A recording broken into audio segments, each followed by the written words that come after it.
I'm Molly Reed. This is Intelligence Brief.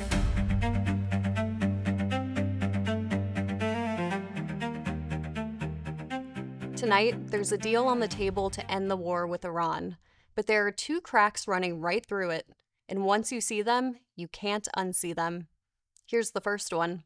Did Iran actually agree to let inspectors into its nuclear sites, or is that just the version coming out of Washington? And here's the second. This deal was sold partly on stopping Iran's missiles. So why does the actual document say nothing about Iran's missiles? Not one word. Two cracks, and by the end of this, you're going to be able to look at the same memo the analysts are looking at and see exactly where the story doesn't hold together. Let's start with the inspections. Start with what the president is saying out loud. Trump says Iran signed off on the toughest inspection setup we've ever had, running years into the future. A reporter points out that Tehran is denying it, and he just rolls right over it. His words? They're wrong. They know they're wrong. He says we've got 100% inspections fully documented. But watch what he won't do. He won't give a date. The inspectors show up, quote, at the appropriate time. No rush, apparently. Now go listen to Tehran, because they're telling a completely different story.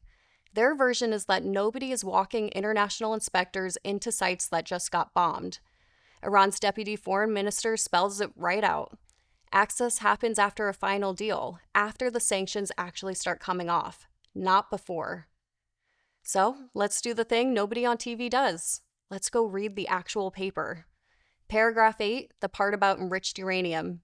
It says uranium gets handled through some setup they still have to negotiate, watered down on-site with the international inspectors watching. So yes, the inspection agency is in the room for that. But here's what's not there. No blanket access to everything, no date, and nothing close to the permanent top-level inspection setup Trump just described from the podium. And the head of that inspection agency, a man named Grossi, is stuck right in the hole between the two stories. He says inspections are coming, they're working on dates. But then he says the quiet part out loud. Iran still has to actually go along with it. Which, yeah, that's the whole question, isn't it? So count the stories, all from the same night. Washington says it's locked. Tehran says you're not getting into the sensitive sites. And the inspection agency itself says the deal doesn't even work without the inspections that are the thing in dispute. 3 versions, stacked on top of each other, and they don't fit together. So we ran this through 2 of our tools, and I'll tell you what each one is as we go along. The first one's called Prism. All it does is scan for the fingerprints of a coordinated message, the same talking points showing up in lots of mouths at once, that kind of thing. On the inspection story, it caught 2 of those fingerprints. It caught senior U.S. officials all repeating the same line. And it caught Trump using what we called manufactured clock language, the idea that the negotiations somehow end without inspections, a fake sense that a countdown is running. 2 flags out of 5. So this is not a flashing sirens on influence operation, but it's enough to keep your eye on it. The second tool is NARCs, and that one scores the overall pressure around a story, 0 to 100. This one came back at 81. The story's swinging around a lot, official voices are all over it, and there's a lot for your brain to carry, and sitting underneath all of it is fear. We're talking about nuclear weapons, plus the threat of a round 2 of the fighting. That's a high-pressure setup. And here's the honest part. An 81 doesn't tell you who's lying. It tells you the stakes are enormous and every single person on camera is managing their own crowd. Now the second crack, and this one's a different kind of strange, because on the surface it looks smooth, almost mockingly smooth. The deal has 14 points. A ceasefire, sanctions, frozen money, rebuilding, shipping through the Strait of Hormuz, the uranium, and who supervises it. So read the whole thing top to bottom. And there's not one word in it about Iran's ballistic missiles. And Iran isn't hiding that. Their president, Pezeshkian, said it without blinking. The missiles aren't in the memo, and they never will be. Iran is not negotiating away its missiles. Pakistan's prime minister, the guy who actually brokered this whole thing, said the same line. Missiles were never on the table. And here's why that's a problem. Go back to what these very same people were saying in March while the bombs were still falling. The White House kept listing it right there in the goals of the war. Destroy Iran's missile ability. Take out the places that build them. The Secretary of State, Rubio, called killing the short-range missiles threat a clear goal of the mission. So that was the whole point back then. Then we get to the G7 summit, and Trump just turns the picture around. Now he's saying it wouldn't be fair to take missiles away from Iran when the Saudis and the Qataris have them. Now, a reasonable number of Iranian missiles, that's fine. His words, missiles aren't the problem. So sit with those two things side by side. Missiles aren't the problem now. In March, they were the whole war. Now, I want to be careful and fair here. That flip doesn't prove the original goal was a lie. Maybe the fighting already beat the missile threat down to nothing.